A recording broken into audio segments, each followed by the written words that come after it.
이 시간에는 이사야 41장 말씀을 상고해 보도록 하겠습니다. 이 바람에 대해서 이 말씀을 공부하면서 이 바람에 대해서 우리가 꼭 알아야 되는데, 이 바람 때문에 사람들이 해를 당하기 때문에 우리가 이 바람에 관해서 이 시간에 깊이 한번 공부에 들어가 보도록 하겠습니다. 다니엘서 7장 2절 이하에 보면 다니엘이 진술하여 이르되 내가 밤에 환상을 보았는데 하늘에 내 바람이 큰 바다로 몰려 불더니 큰 짐승 넷이 이 바다에서 나왔는데 그 모양이 각각 다르더라. 자, 여기서 다니엘이 밤에 환상을 보았습니다. 무슨 환상을 보았는가 하면 하늘에 내 바람이 큰 바다로 몰려 불었습니다. 그리고 큰 짐승 넷이 이 바다에서 나왔습니다. 그래서 이 큰 짐승 넷은 큰 나라, 거대한 그 나라, 이 네 나라를 가리키고 있습니다. 그래서 그 역사에 보면 큰 제국들이 나타나게 되는데, 그 유럽에 보면 그 바벨론 제국이 나타났었고, 그 이후에 또 페르시아 제국, 그 다음에 그리스 제국, 이런 큰 나라들이 나타났었습니다. 그런데 이 큰 네 나라가, 이 큰 짐승 넷은 바로 큰 네 나라를 가리키고 있는데, 이 큰 네 나라가 나타나기 위해서 뭐가 불었는가 하면 바로 하늘에 네 바람이라는 것이 불게 되었던 것입니다. 그래서 이 하늘에 네 바람이 불게 되어서 이제 마지막 넷째 나라가 등장을 하게 됩니다. 그래서 그 그리스 제국에서 이 마지막 넷째 나라로 바로 연결이 됩니다.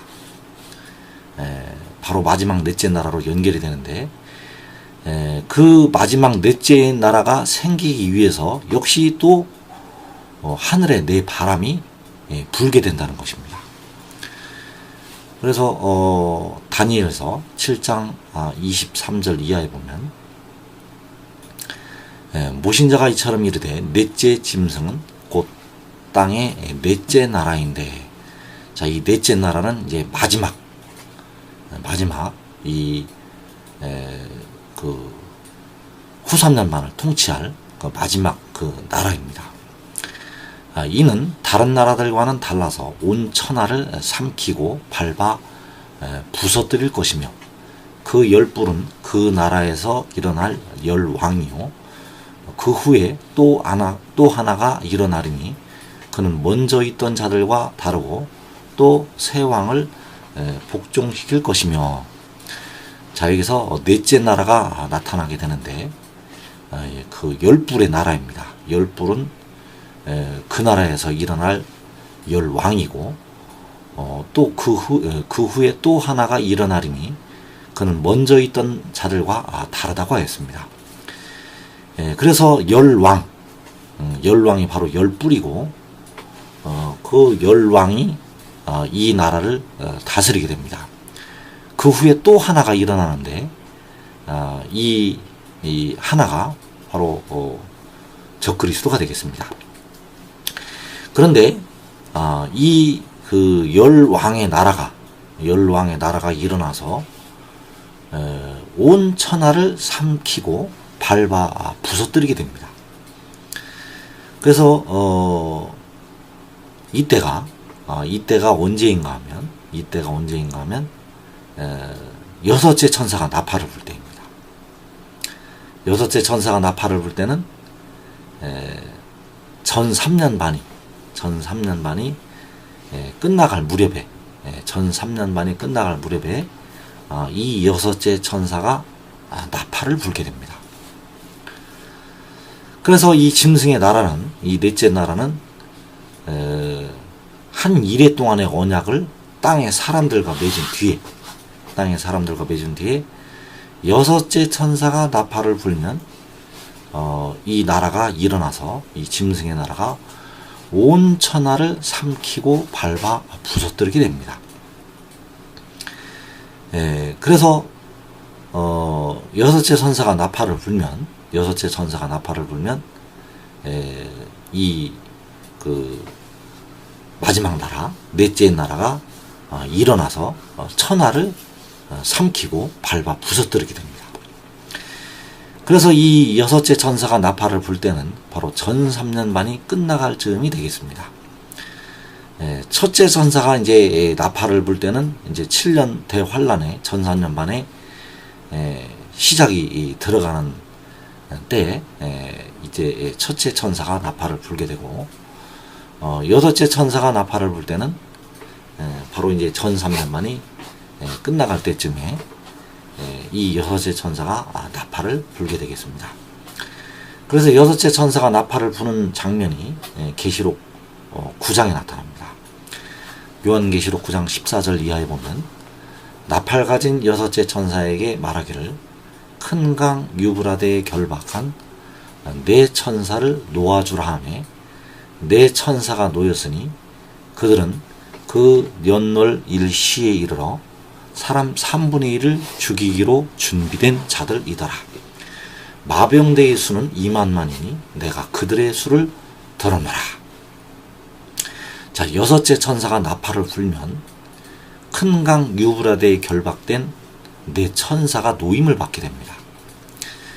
자, 이 네 천사는 사람 3분의 1을 죽이기로 준비된 자들입니다. 사람 3분의 1을 죽이기로 이 네 천사에 의해서 사람 3분의 1이 죽습니다. 그리고 이어지는 말씀에서 마병대의 수는 2만만이니 내가 그들의 수를 들어노라. 자, 이 마병대를 사람의 숫자로 지금 많은 분들이 생각을 하고 있는데, 자, 이 마병대의 수는 2만만 2억입니다.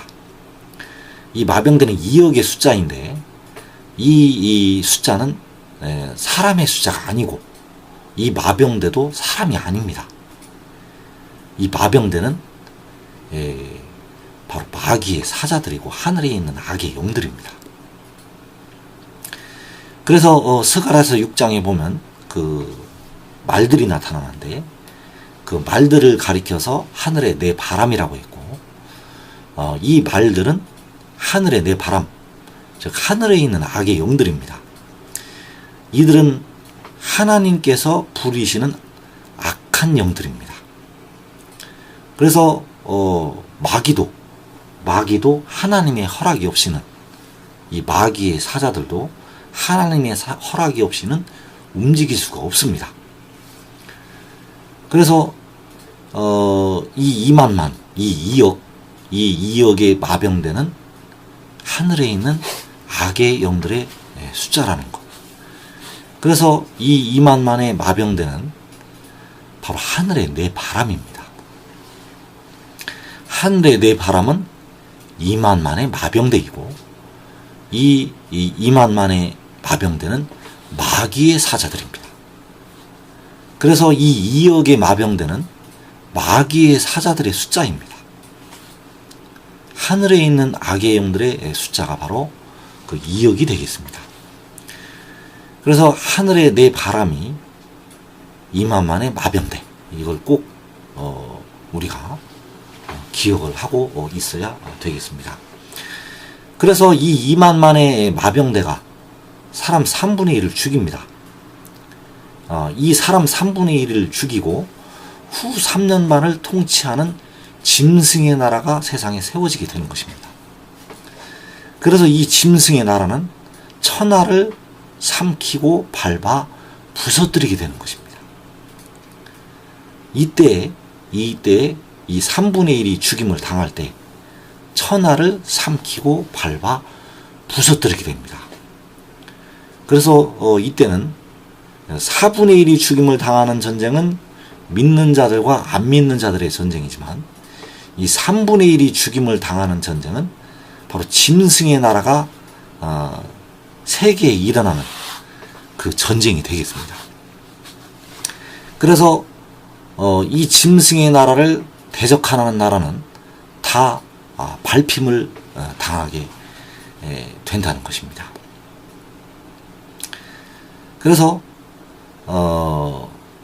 이 하늘의 네 바람은 2만만의 마병대이고, 이 2만만의 마병대는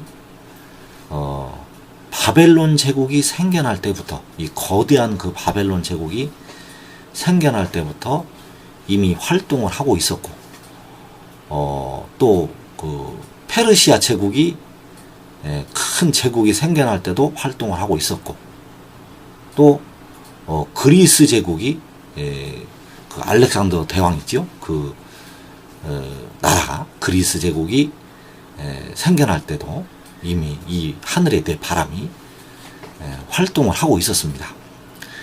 그러나 문제는 이들의 그 마귀의 이 악한 영들이, 하늘에 있는 악의 영들이 이 큰 나라를 일으키기 위해서 활동을 한 뒤에 다시 자기의 거처로 돌아갑니다. 자기 있을 곳으로. 하늘에 자기 있을 곳이 있는데 그곳으로 돌아갔다가 하나님의 허락이 떨어지면 내려와서 사람들을 많이 죽이고 거대한 제국을 만들었습니다. 그런데 이제 이 하늘의 그 거처에서 쫓겨납니다. 그래서 마귀와 그 마귀의 사자들이 크게 분내어서 내려오게 되는 것입니다. 그래서 이 마지막 때는, 그 마지막에 여섯째 천사가 나팔을 불면 사람 3분의 1을 죽이기 위해서 이 결박되었던 유브라데에서 풀려 나게 되는 것입니다. 그래서 이만만의 마병대, 이 하늘의 네 바람을 다스리는 존재가 있습니다. 그 존재가 바로 네 천사입니다. 그 네 천사가 바로 마귀의 사자들입니다. 그래서 이 바람, 하늘의 네 바람을 다스리는 존재, 이 2만만의 마병들을 다스리는 존재가 바로 네 천사인데, 이 네 천사는 하늘의 네 바람, 즉 하늘의 네 바람은 2만만의 마병대라고 했지요. 이 하늘의 네 바람 2만만의 마병대를 다스립니다. 자, 이들은 하늘에 있는 악의 영들이고 마귀의 사자들이 되겠습니다. 그런데 문제는 마지막 때, 이제 마지막 때 7째 인 중에 첫째 인이 떼어지면서 이제 마지막 때가 진짜 시작이 되는데, 인류의 절반이 네 천사에게 죽임을 당합니다. 인류의 절반이 되는 인구가 이 네 천사에게 죽임을 당한다는 사실. 계시록 7장 1절 이하에 보면, 2일 후에 내가 네 천사가 땅 네 모퉁이에 선 것을 보니 땅의 사방의 바람을 붙잡아 바람으로 하여금 땅에나 바다에나 각종 나무에 불지 못하게 하더라. 자, 네 천사가 땅 네 모퉁이에 서서 땅의 사방의 바람을 붙잡습니다. 자, 이 바람이 바로 하늘의 네 바람인데, 하늘의 네 바람이 땅으로 쫓겨 내려와서 불고 있었습니다. 네 천사가 이 바람을 조종을 합니다. 이 바람은 바로 2만만의 마병대이고, 이제 주님께서 여섯째 인을 떼실 때 공중에 나타나시면 네 천사가 이제 이 바람을 잡게 됩니다. 그리고 다른 천사가 살아계신 하나님의 인을 가지고 해 돋는 데로부터 올라와서 땅과 바다를 해롭게 할 권세를 받은 네 천사를 향하여, 자, 땅과 바다를 해롭게 할 권세를 받은 네 천사. 자, 네 천사는 땅과 바다를 해롭게 할 권세를 받았습니다. 그래서 이 천사들에서 일단 마지막 때 인류의 절반이 죽임을 당한다는 것. 인류의 절반이 내 천사에 의해서 죽임을 당한다는 것. 이것을 꼭 우리가 알아야 되겠습니다. 그래서 이 내 천사가 땅과 바다를 해롭게 할 권세를 받았고, 이 내 천사가 땅의 사방의 바람을 붙잡게 됩니다. 자, 계시록 6장 8절에 보면 내가 보매 청황색 말이 나오는데 그 탄 자의 이름은 사망이니 음부가 그 뒤를 따르더라. 그들이 땅 4분의 1의 권세를 얻어 검과 흉년과 사망과 땅의 짐승들로서 죽이더라. 자, 아까 여섯째 천사가 나팔을 불 때는 네 천사가 놓여서 사람 3분의 1을 죽이기로 예비한 자들이라고 했죠. 사람 3분의 1을 죽입니다. 그 네 천사가 놓여서. 여기서는 4분의 1을 죽입니다. 4분의 1을. 이 죽인다는 것이 사람을 죽인다는 것입니다. 그래서 4분의 1을 죽이면 4분의 3이 남겠지요. 4분의 3 중에 3분의 1을 죽이면 어떻게 되겠습니까? 절반만 남을 것입니다. 그래서 인류의 절반이 이 네 천사에 의해서 죽임을 당한다는 것입니다.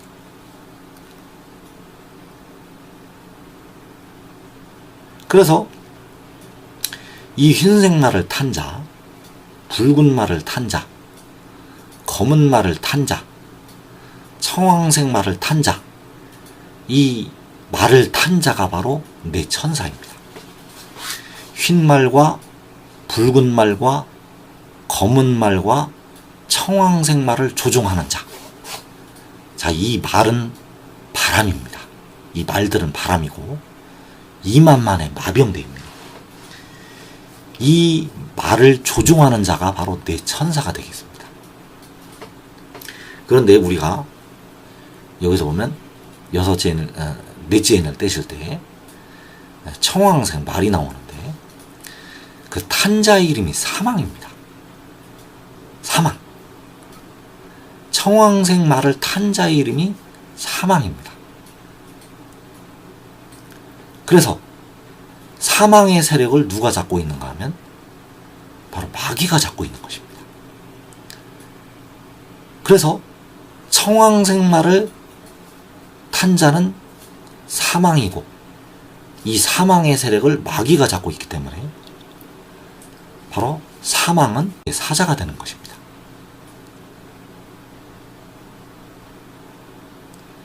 그래서 청황색 말을 탄 자는 바로 사망이고 이 사망은 바로 네 천사의 하나가 되겠습니다. 그런데 이 네 천사는 2만 만의 마병대를 다스리는데, 하늘의 네 바람을 다스리는데 네 천사를 다스리는 자가 나타납니다. 굉장히 이것은 중요한 사실입니다.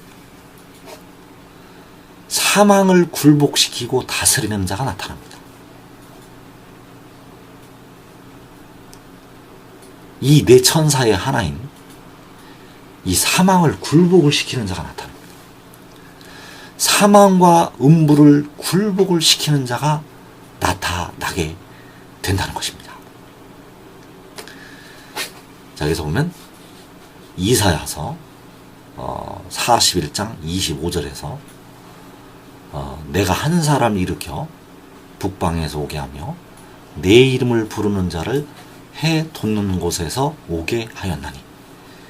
자, 내 이름을 부르는 자, 한 사람을 일으키는데 그 한 사람은 바로 내 이름을 부르는 자, 즉 여호와의 이름을 부르는 자입니다. 여호와의 이름을 부르는 자를 해 돋는 곳에서 오게 하였습니다.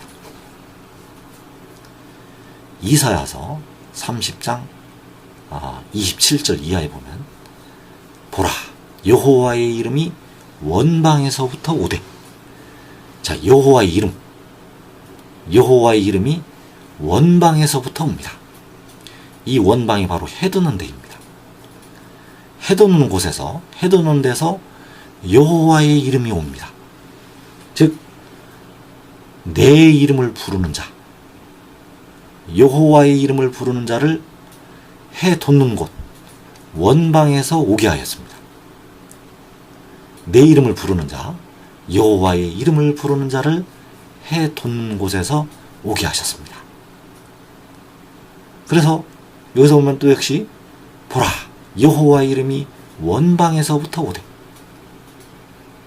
그런데 여호와 이름이 원방에서부터 오는데 그가 멸하는 키로 열방을 까부릅니다.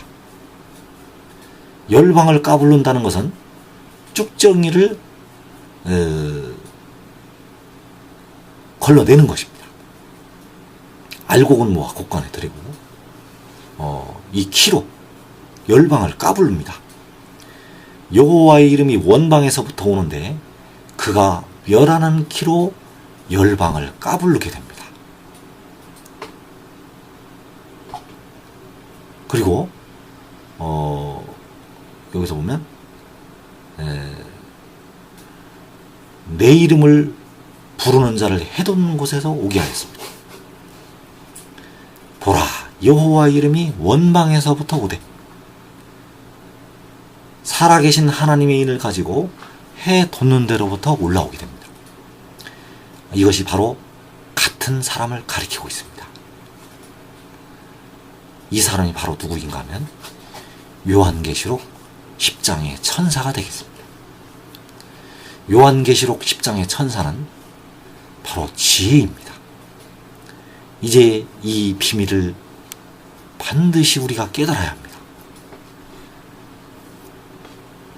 지혜는 태초에 여호와 하나님 곁에서 창조자가 되었던 지혜이고 2000년 전에 우리를 위해서 십자가에서 피를 흘리신 주님은 바로 그 지혜를 낳으신 여호와 하나님이 되신다는 사실입니다.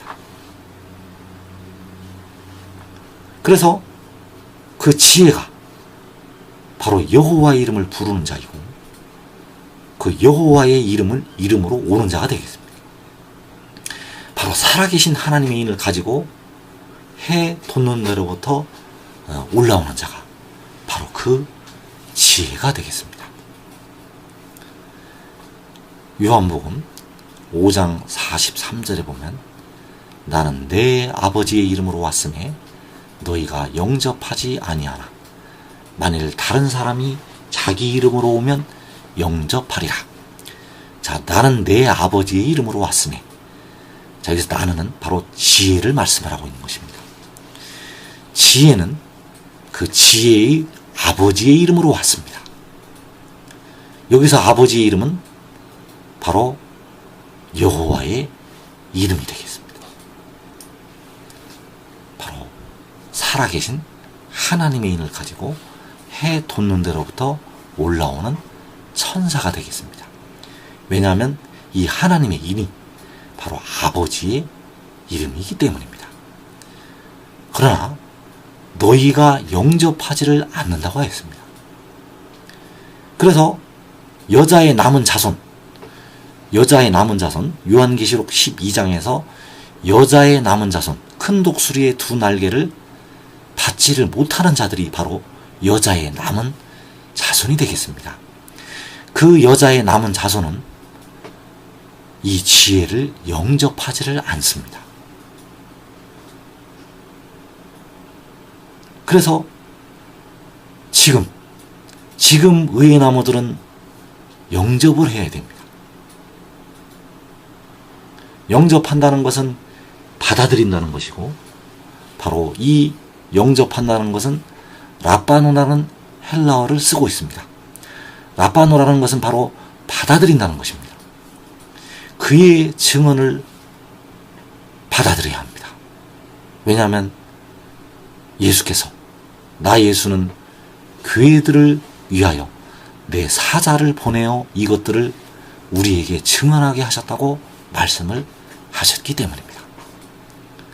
그래서 지혜는 아버지의 이름으로 왔지만 그 여자의 남은 자손은 그 지혜를 영접하지를 않습니다. 4분의 1이 죽임을 당하는 환란이 있습니다. 이 환란에서 벗어나는 길이 있습니다. 이제 많은 믿는 백성들과 육신의 이스라엘이 이 4분의 1이 죽임을 당하는 환란에 들어갑니다. 특히 한국은 예수 믿는 백성이나 안 믿는 백성이나 하나님의 택하신 백성들이기 때문에 이 나라가 지금 엄청난 환란을 앞두고 있다는 것입니다. 그 시험의 때를 면하는 길이 있습니다. 지금 이 비밀을 깨닫는 자들은 이 시험의 때를 면하게 될 것입니다. 그래서 이 여자의 남은 자손은 큰 독수리의 두 날개를 받지 못하는 자들이고, 이 여자의 남은 자손은 그 지혜의 교훈을 받아들이지 않고 그 지혜를 영접하지를 않기 때문에 결국 이 땅에 남아서 후 3년 만에 엄청난 고난을 당하고 하늘로 그 영혼만이 올라오게 되는 것입니다. 그래서 우리가 이 비밀을 깨달아야 합니다. 사망을 다스리는 자가 해 돋는 데로부터 올라오게 됩니다. 그 땅과 바다를 해롭게 할 권세를 받은 내 천사를 다스리는 자가 해 돋는 데로부터 올라오게 됩니다. 그 내 천사를 향하여 우리가 우리 하나님의 종들의 이마에 인치기까지 땅이나 바다나 나무나 해하지 말라는 그 명령을 내리는 자가 해 돋는 데로부터 올라오게 됩니다. 그때가 되면 물이 바다를 덮음같이 여호와를 아는 지식이 세상에 충만하게 되고 바로 시편 8편의 말씀이 이 땅에 이루어지게 될 것입니다. 여호와 우리 주여, 주의 이름이 온 땅에 어찌 그리 아름다운지요. 주의 영광이 하늘을 덮었나이다. 이 말씀이 이루어지게 될 것입니다.